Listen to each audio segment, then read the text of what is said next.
Yeah. Whatever. Welcome back to It's About Hockey. I'm Mason, and tonight we're talking about Game 4 of the Edmonton Oilers and the Vancouver Canucks, where the Edmonton Oilers have tied the series at 2 apiece off of Evan Bouchard's goal with 40 seconds left in the game or 39 seconds left in the game. Congratulations, Oilers fans. Congratulations. First of all, before we jump into it,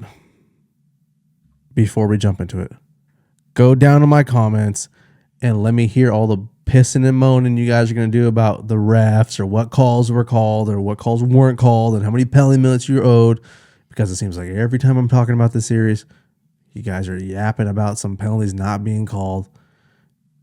So let me hear it. Let's just start this off the right way. Just tell me what you want to cry about, and I'll try to talk about it, okay? But no, seriously, all jokes aside, great game. I'm happy it's tied up. I want Vancouver to win the series, but I also want this to go 7 because I enjoy the professional NHL playoffs, and I want to see more of it as much as I can. So congratulations on the dub. Like I said, you guys avoid the brink for now. And I was right. I told you. I told you they were going to switch their goalies, or they need to switch their goalies, and they need to break up the first line. I don't think I'm saying anything that isn't known, or I said anything that was known. It just needed to happen, and it did happen in this game. And what do you know? Who would have thunk it? You won. But you know what?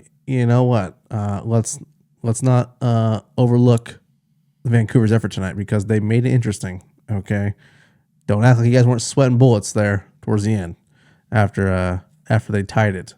I was excited. I was ready for overtime, man. But Evan Bouchard and Draisaitl connecting for a Bouch bomb. Well, I guess a half Bouch bomb. I guess it wasn't a full on slapper, but yeah. Anyways, like I said, welcome back to the channel. If you guys are new to my channel, please consider hitting that like button. Please consider hitting that subscribe button. I really do appreciate it. Or is it the other way around? It's the other way around. Yeah, I don't know. It's not on my screen right now. But yeah, please consider hitting that button. I'm covering all the playoffs, or as many games as I could possibly do without passing out the end of the night. It's 10 o'clock my time, so I'm going to try to get this done for you guys so we can talk about this game. Anyways, let's stop bullshitting. Let's get to the game, shall we? Like I said, Oilers top Canucks. Late goal in Game 4, even the series. Uh-oh. Is it a comeback? No, it's not. It's whatever. It was a good game. Do I think the series is over? No, far from it. This series has proven that this thing could go the distance. If Edmonton can get good goaltending, it could go. So yeah, let's talk about it. Let's go over the facts before we jump into the goals. I'm not going to go super deep into the goals, but Edmonton putting up 30 shots tonight to Vancouver's 21. Face-offs, Vancouver had the advantage by almost 7-8%, 53-46. Power play for Edmonton still clicking. No one's really figured it out. I don't think anyone's going to figure it out. It's hard to figure out a power play with McDavid, Draisaitl, who is at Hyman, Bouchard, and I don't know the other person.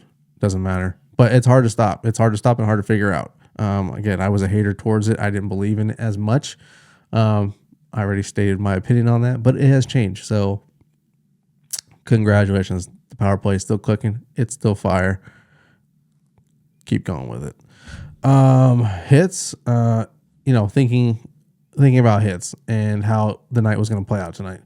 Everyone had this, it's revenge for Connor McDavid, and it's revenge from the high stick on Quinn Hughes. Okay, let's just get past that. I know we're past it now, but I don't think that had really any effect on the game. I really don't. I mean, would you rather win, or would you rather have a win with hurt McDavid or a loss with healthy McDavid?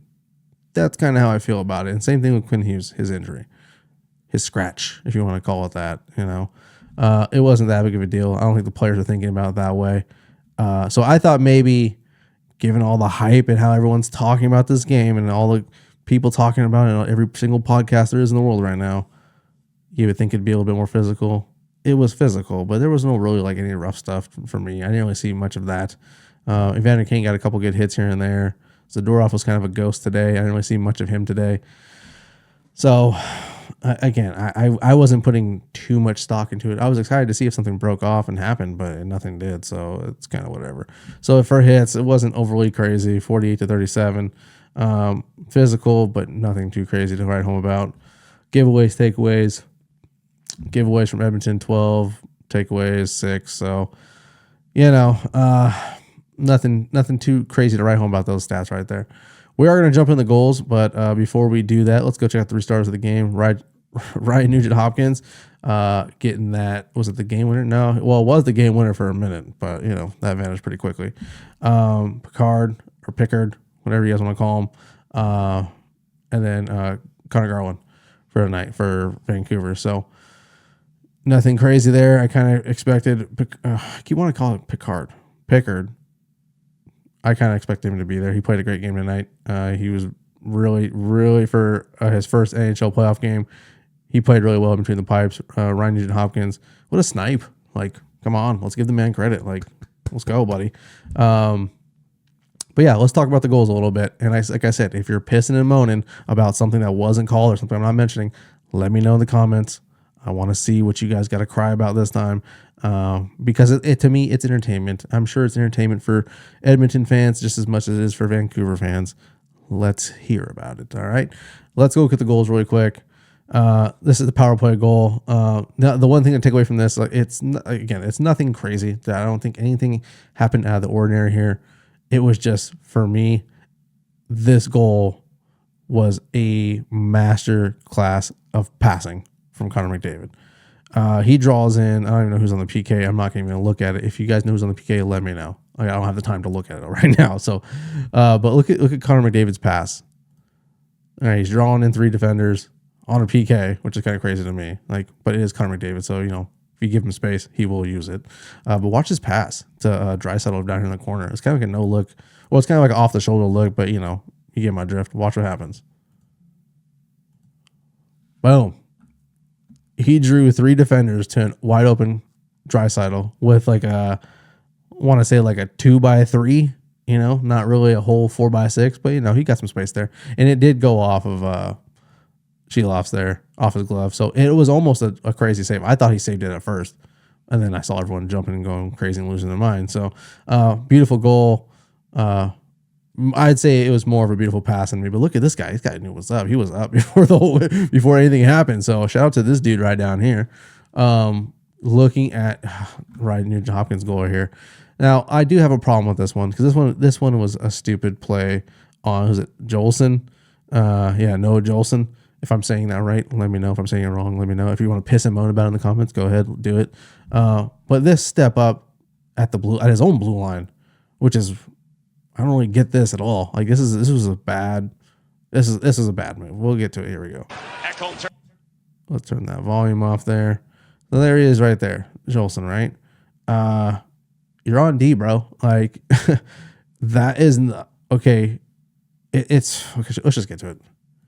Takes the body out. Cool. Congratulations. You took the body out.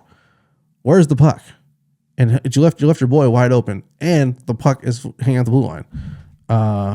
Going back, look at his forwards are still in the neutral zone. that step up, he's coming all the way. Let's go back a little bit more. Sorry if this is kind of lagging a little bit. My computer's not as fast at the moment. But flip the switch, bro. Hit the brakes. You already have a back checker here, and you got Boeser down here. Boeser's kind of chilling. He's kind of pissed me off on this one too a little bit, but I think the step up really screwed this whole play up, and positioning wise, it screwed everyone up, I think. But yeah, look right here, and then Nugent-Hopkins down the slot with McDavid. So this right here is a nightmare, especially for Sheeloff's. I don't care who is in net. I'm not so much worried about Nugent-Hopkins, although this goal made me rethink of that. I'm more nervous about this backdoor pass here for McDavid. But he looks him off. He looks off McDavid and then just puts it off the pipe, man. Got that pipe singing. Got that arena jumping.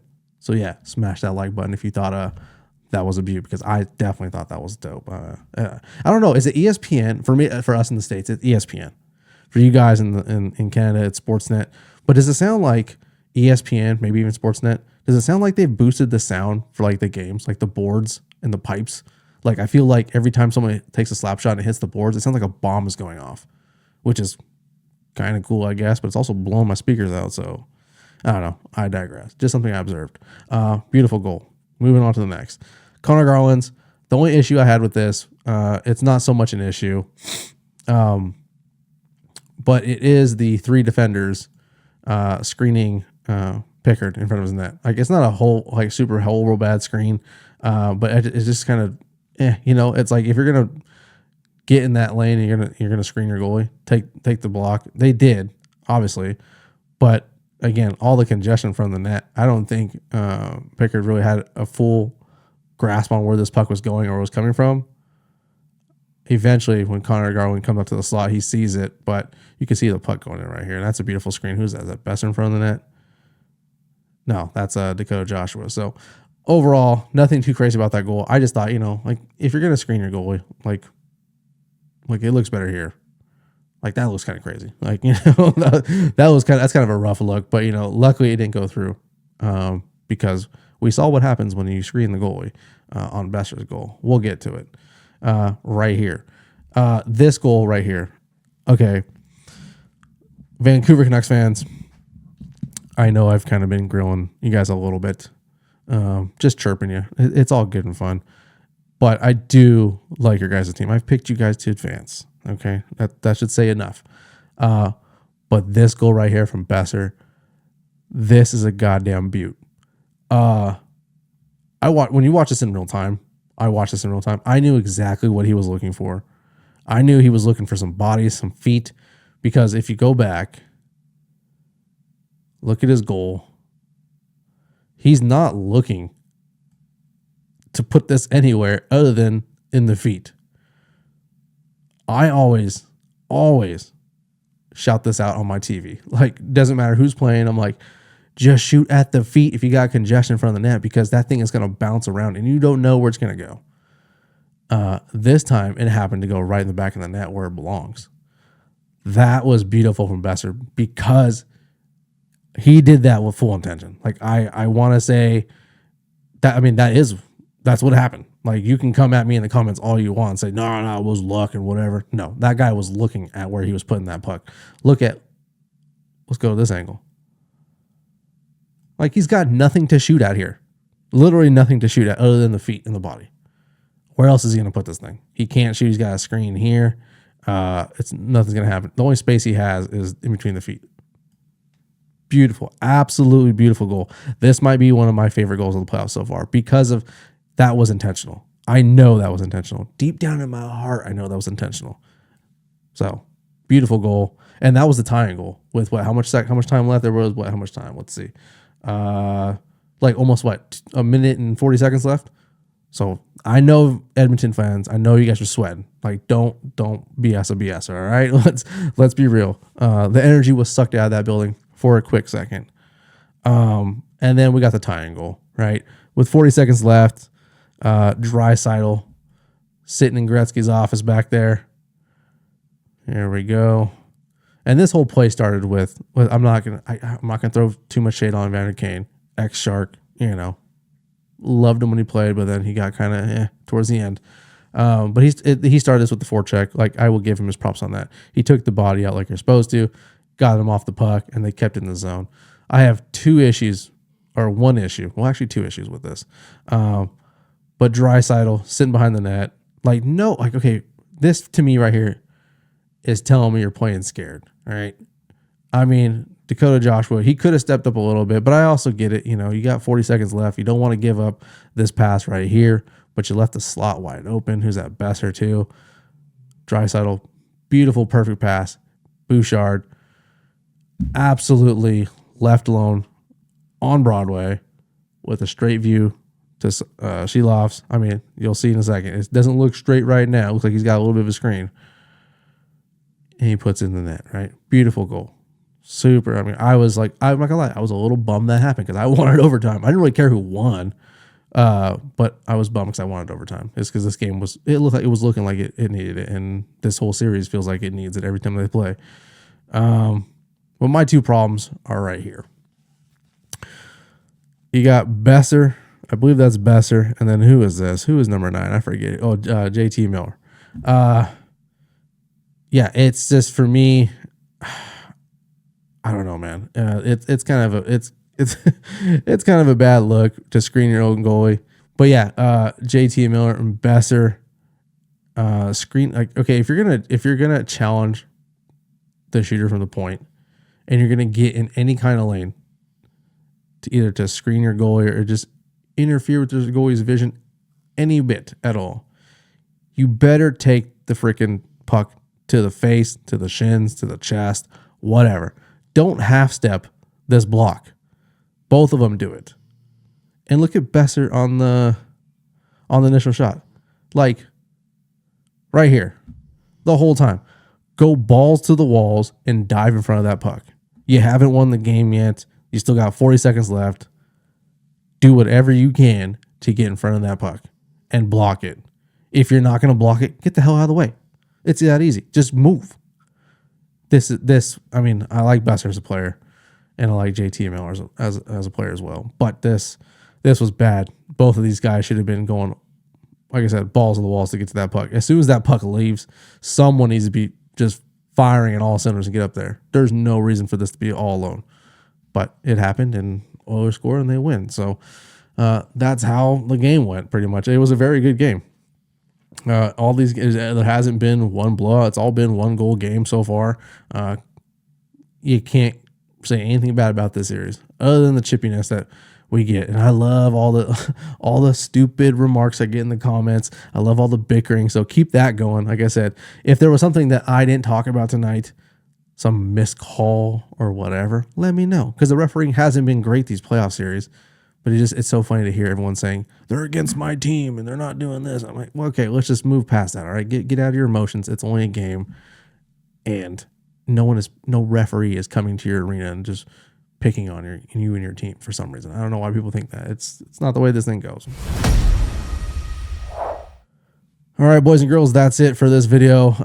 The series is tied 2-2. They head back to Vancouver for Game 5 on, was it Thursday? So I'm looking forward to it. Whoever wins this game is putting the other team on the brink, so there's going to be an elimination game in Edmonton. Was it on Saturday? Looks like Saturday. Yeah. So if anything, someone's getting eliminated. So it ought to be a good one. Yeah, like I said, if you guys are new to the channel, please consider hitting that like button, that subscribe button. Did I do it right this time? I don't even know. But yeah, do me a favor, hit that button for me, man. We're slowly but surely growing, and I really do appreciate all the likes, all the comments. Even though I'm chirping you guys chirp me. I love it. It's all in good fun, man. I don't take anything serious. Hopefully you guys aren't taking anything serious, but it's all in good fun. I'm really looking forward to seeing these two teams play, and whoever comes out of this series, I'm looking forward to that Western Conference Final, because the hockey for me has been great. The refereeing hasn't been all there, as I've seen in the comments and comments of other videos. So yeah, I love it. I hope you guys are enjoying it, and yeah, I will see you boys for Game 5 on Saturday. Peace out. Let's do it one more time for the Oilers fans. I hate this song. I hate it. Peace out, boys.